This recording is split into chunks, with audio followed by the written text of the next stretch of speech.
What is up, guys? Welcome back to the channel. Today we're going to be talking about running the Walt Disney World Marathon. Now, we're doing this from the perspective of it being my first full marathon. We're going to talk about my training, pre-race things, gear, my thoughts on race day, and even running the race. This will not be a full review of the race. We're going to have that coming out, kind of talking about the course, characters, that sort of stuff, probably later this week, early next week. This is going to be purely from my perspective, kind of a retrospective on the takeaways from running my first marathon. So we're gonna start basically with pre-race. We're gonna talk about hydration, food, training, and the gear that I chose to wear for the marathon, and I'll kind of talk through all my steps and processes for that. First thing is hydration. You ran the marathon, you knew it was very hot. Hydration was very important.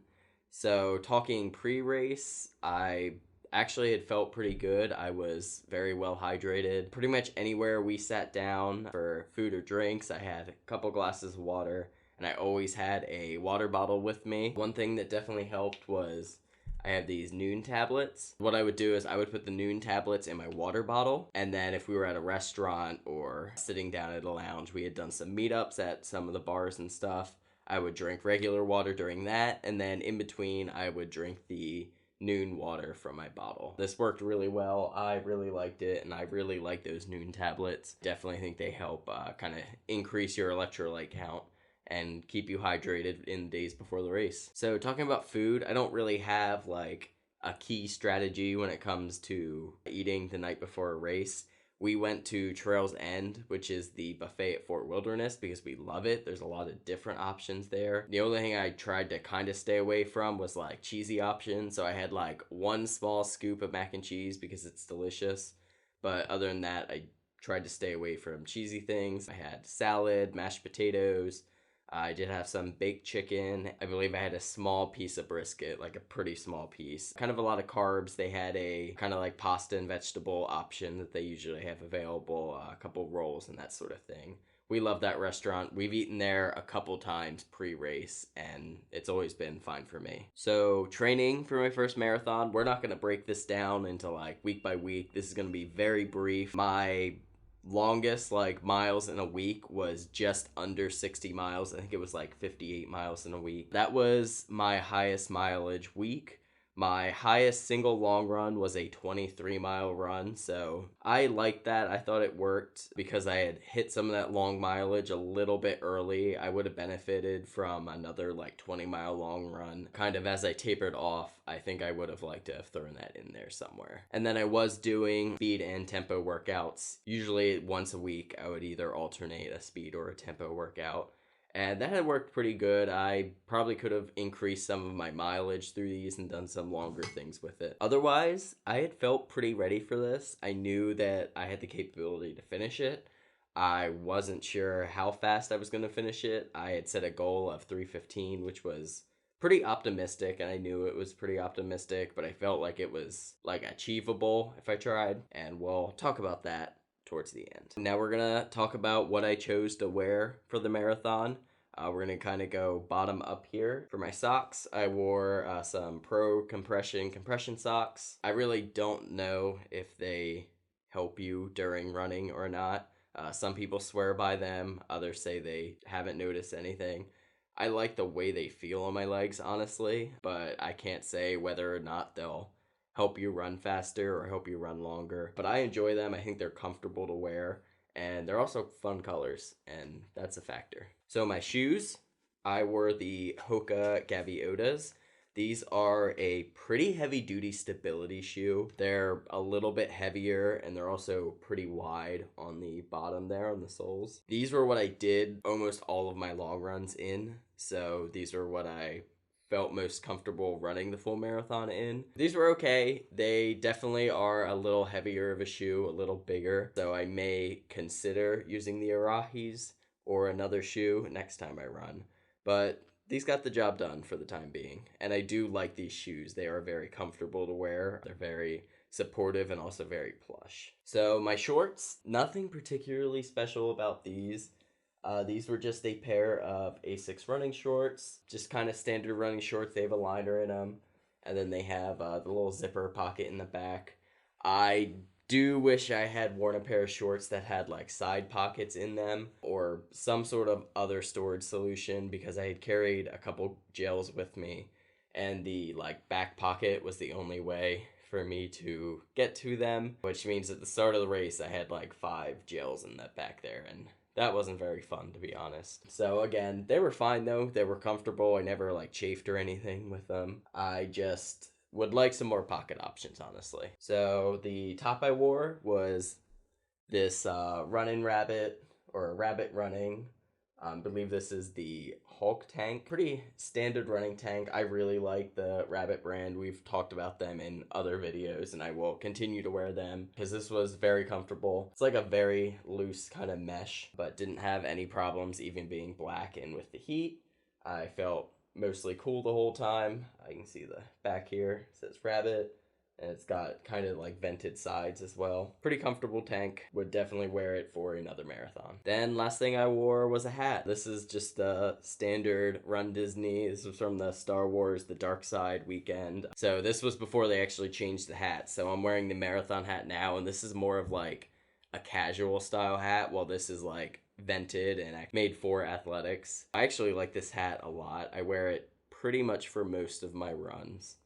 And this is what I wore for the marathon. It worked fine, didn't have any problems, didn't really feel particularly too hot or sweaty in it. So now we're gonna move more into race day. Race was supposed to start at 5 a.m. That didn't happen, but that meant that I was up at, I believe, about 2:15 a.m. Breakfast consisted of a bagel, a banana. I had a cup of coffee right away, just like 1 cup, and then a bottle of water. And then I had carried a bottle of water as well as a Nature Valley bar, like to the start. And I ate the Nature Valley bar kind of doing the walk around to the start line, because it is probably close to a mile to go all the way back around and get up to Corral A. Maybe a little less. I didn't actually time it. Now we're gonna talk about the race a little bit. We all know weather was kind of an issue this weekend, especially for the half and the full. It was like low 70s. I think when I woke up it was 69 degrees, about 70s, and something like 90% humidity. It was up there. It was hot. It was humid. Very typical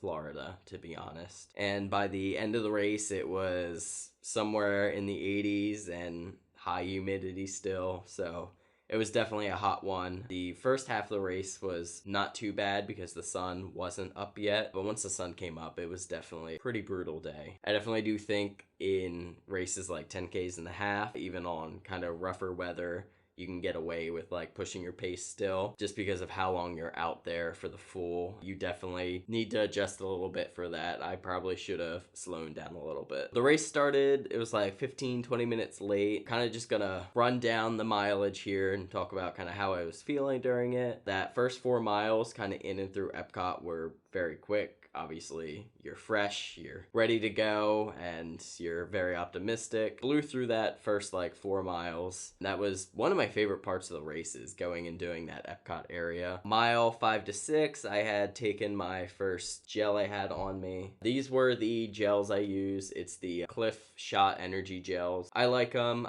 These vanilla ones just kind of taste like frosting, so they're pretty easily digestible. I did have a caffeine one, which was a espresso shot flavor, which I didn't like as much, and we'll kind of talk about when I take that. So you get to Magic Kingdom somewhere right before mile 10, about at mile 10, give or take, I don't remember. The Magic Kingdom kind of area, I was still feeling pretty good. I was charting like low 7-mile pace, somewhere in there. And I had came out basically around the backside of Magic Kingdom. Once you get back towards the parking lot is mile 13, so your halfway point.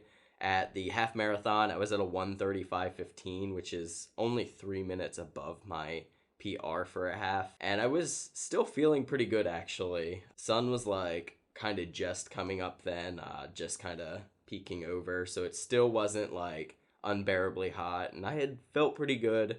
Definitely had gone out a little faster than I should have, though. I should have eased it back at least a couple seconds a mile. Once I got to like mile 16, my pace definitely started to slow up a bit. Running that kind of back area between Magic and Animal Kingdom was kind of just long, slow, and boring for the most part. Just starting to feel it. Then I did have the caffeine gel. It was the espresso Cliff Gel. It was okay. It's a little harder to stomach than those vanilla ones, but I really wanted that caffeine boost.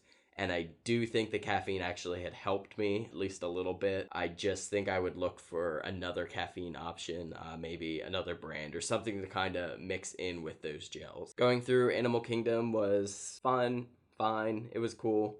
There were people in there cheering, so that was cool. Once we got out, they were offering bananas. It was like mile 18 or so. So I had eaten about half a banana, which is one thing I didn't train doing, but I was like very much ready for something that wasn't my gel. And it had actually paid off. I felt a lot better after eating that banana, or the half a banana I ate. Mile 19 to 20 was probably the worst mile of this whole race. So it was like a slight incline and it was like straight into the sun. So you like either had to tuck your hat down or kind of just look down.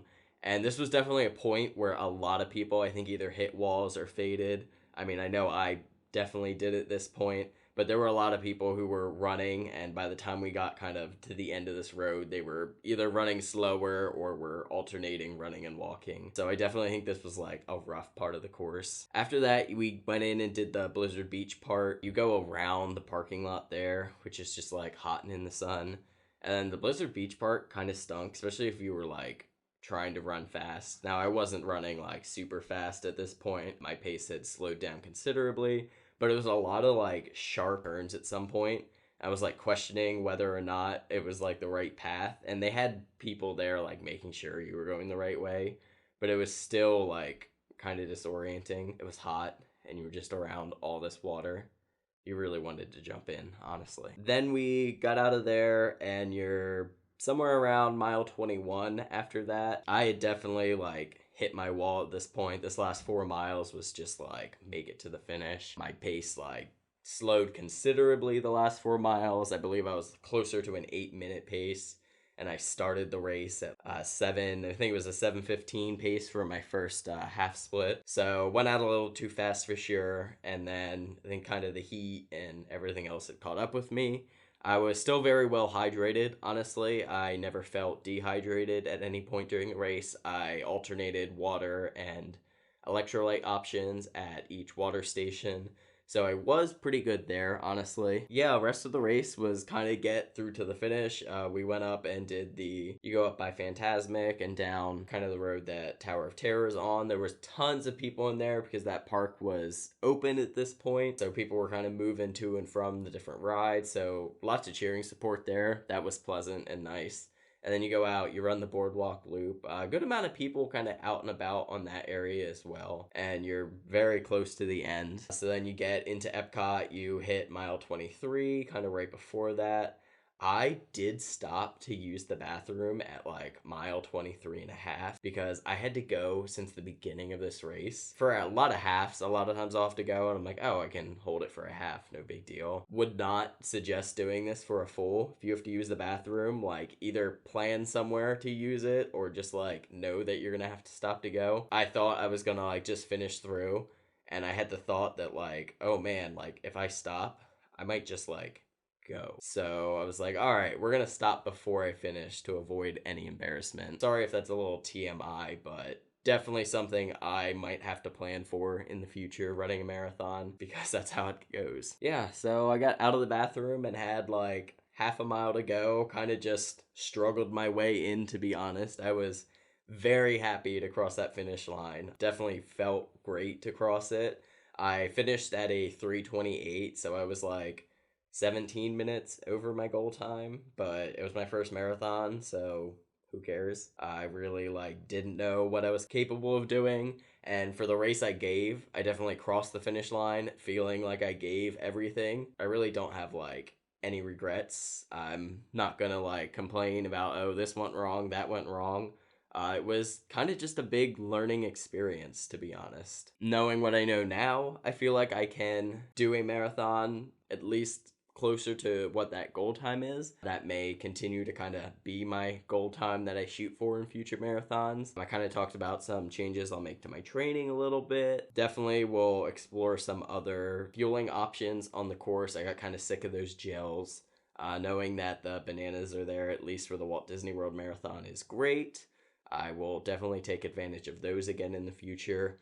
But I think I just need a little more variety, so I'll probably kind of spend this next year exploring some new brands and see what I enjoy. Again, pace wise, I definitely could have slowed off quite a bit at the beginning. I really wasn't like that far ahead of my goal time realistically, so I wasn't like going out too fast for what I thought I was gonna do, but I was going out too fast for what I actually did.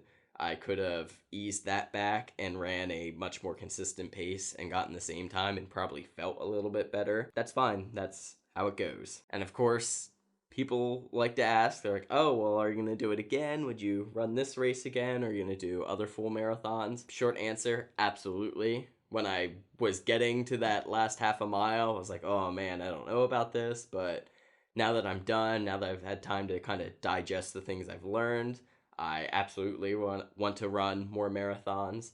And I even want to do some things longer than a marathon. I'm planning to do a 50K trail race in the fall. So I'm excited to give that a go as well. It's going to be like up in the mountains, so it should be kind of fun. But I'll absolutely be back again next year for the Walt Disney World Marathon. I really enjoyed this marathon. I had a lot of fun. The course is great. I mean, you get to go through all the parks. You get the shirt. It's got all the park logos on it. It's like one of the things I was most looking forward to. I like this race. Not something I would do more than maybe 2 or 3 times a year, just training wise.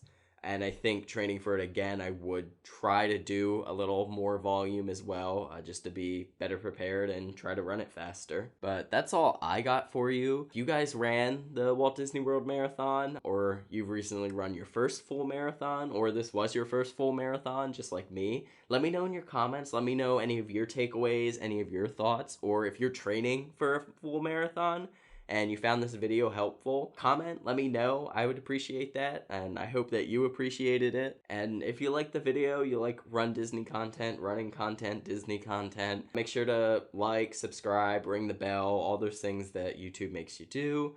And thank you guys so much for watching. See ya.